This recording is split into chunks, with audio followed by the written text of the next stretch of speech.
The greatest thing was being on stage and having the control, the awe of being worshipped, and having folks just really look at you and say, wow, I want to be that. As leader of a heavy metal band, Kirk Martin projected an angry, wild image on stage. And getting just thousands of people to scream profanities, that was the biggest rush for me. Offstage, people just found him mean. I was so filled with hate that I would project that hate at a lot of people. Two of the band members, when we were on the road, just decided they were just sick of me and they couldn't take me anymore. And they actually decided to leave the band. But the message in Kirk's music captured the minds of his young audience. My whole intention was to tell people to believe in yourself, follow your own visions, your own dreams, and crush whoever's in your way. Kirk had no illusions about where his growing success came from. I got on the ground and I clawed the earth. I told Satan, I said, if you give me what I want, if you make me a god, if you give me the women and the drugs and the fame and everything, and you give me the power to crush people, I will serve you until the end of time. Within 2 days, I was offered a recording contract. While Kirk pushed for fame and fortune, he tried to keep a secret bottled up inside. A couple of older boys in the neighborhood started molesting me and sodomizing me when I was probably about 8.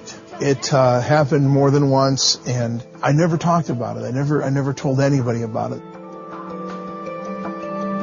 Later, taking advantage of women sexually became part of Kirk's heavy metal lifestyle.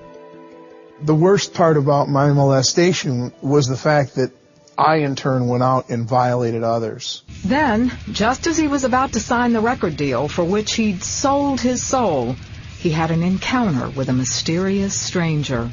One morning at about 9 o'clock, I went into a small cafe, and this guy came and sat down right across from me. Out of all the places he could have sat, there were plenty of seats open. And immediately I looked at him with this horrible, mean-looking look on my face, and I said, "What's happening, Dad?"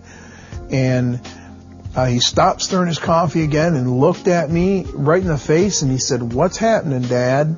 I jumped across the table and I put my nose right up to his, stared him in the eye, and I just cursed him. I called him every foul thing I could think of. And he said, "God sent me here to tell you that he loves you.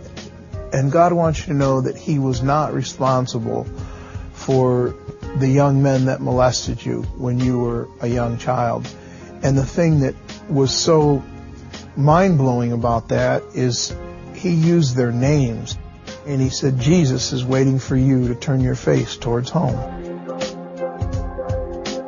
And I jumped up and chased after him, and he went around the corner of the building, and into thin air he disappeared.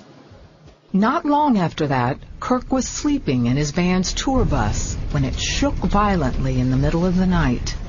Suddenly, it was like this big shining spotlight came down from heaven, and the Spirit of God himself came into the bus. And I didn't know why I hated God so much. Everything just slipped away, and the only thing I felt was love. I felt accepted. I felt like I was that little boy again before I got molested. I said, "Jesus, change me or destroy me, because I don't want to be this anymore." I realize now that in the presence of God, sin and hate and ugliness there's no room for it. It has to leave, and all these things began to leave my heart. Kirk cried himself to sleep, and when he woke up the next morning, everything seemed different. The grass was greener, the sky was fluffier, the clouds were beautiful, and I was different. Kirk never signed the contract for the heavy metal record deal. I had everything in my hand, everything I'd ever wanted, just sitting right there, and all of a sudden I didn't want it anymore. And I left everything and never went back. Kirk found a church in his hometown and began to grow as a Christian.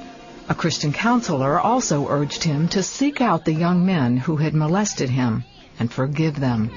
I did find them. "I don't know if you remember me or not." And I said, "Why did you do this to me?" And then they began to tell me the story of how someone had violated them. The one young boy, how he had found a pornography magazine, and that's what led him to abuse me and then invite the other boy to abuse me. They had given their hearts to Christ. We sat down and we cried and we hugged and we talked about it and we prayed. That's how I got past all that. Over time, he found his musical talent moving in a new direction, writing and performing worship songs. He and his family travel around the country sharing the miracle that changed Kirk's life. My wife is just a treasure. My family is the greatest testimony of God's mercy and God's grace, because I thought I would never have such a wonderful blessing. Once I started to realize that God wasn't out to get me, I started to see the blessings. I was addicted to drugs and sex and violence and hatred and used music as a tool to destroy people. And then God turned all that around for His glory.